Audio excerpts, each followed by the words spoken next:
the change environment of management. And here are the chapter objectives, looking at demographics, looking at diversity. In this chapter, we're talking about political legal environment, affecting the practice of management. We'll talk about business cycle, global economy, and we'll talk about innovation. So let's start with the social environment. If you're a manager, does the social environment affect you? Do you care about what happens in the society?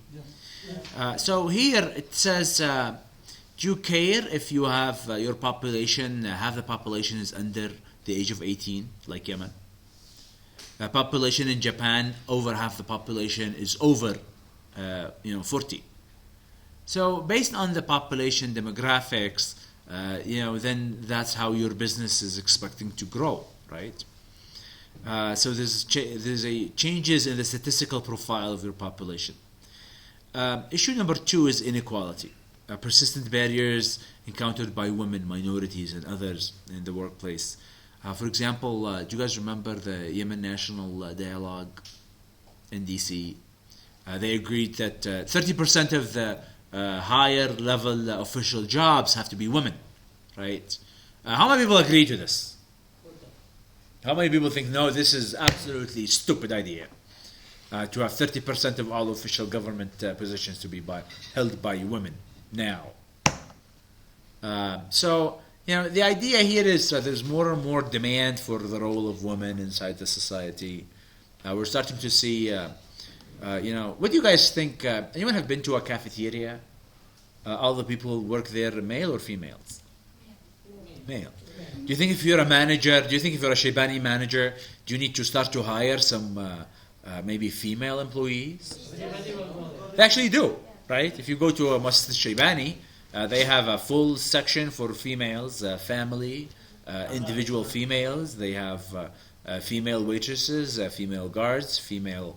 So, there's a high need for the idea of equality is becoming a major, challenge for managers.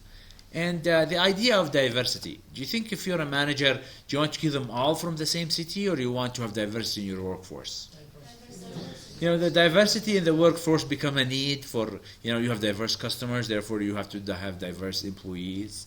You can't have all of the people from your same village do all the work. Let's see. There are some. What about here? Here it talks about myths about older workers.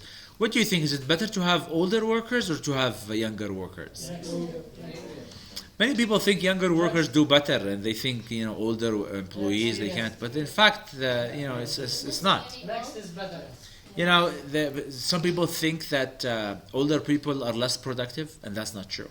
They are as productive.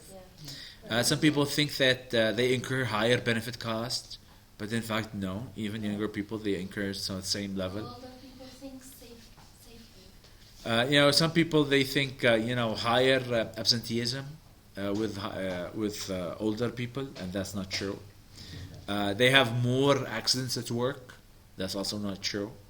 They're less willing to learn, and that's not true. And they're flexible about hours they're willing to work, and that's not true also. So here it comes, all of these are myths about older workers. And this is an example of the U.S. workforce 2008-2018 forecasts. In the American society, they have white, black, Asians, other racial. What do you guys think about Yemen?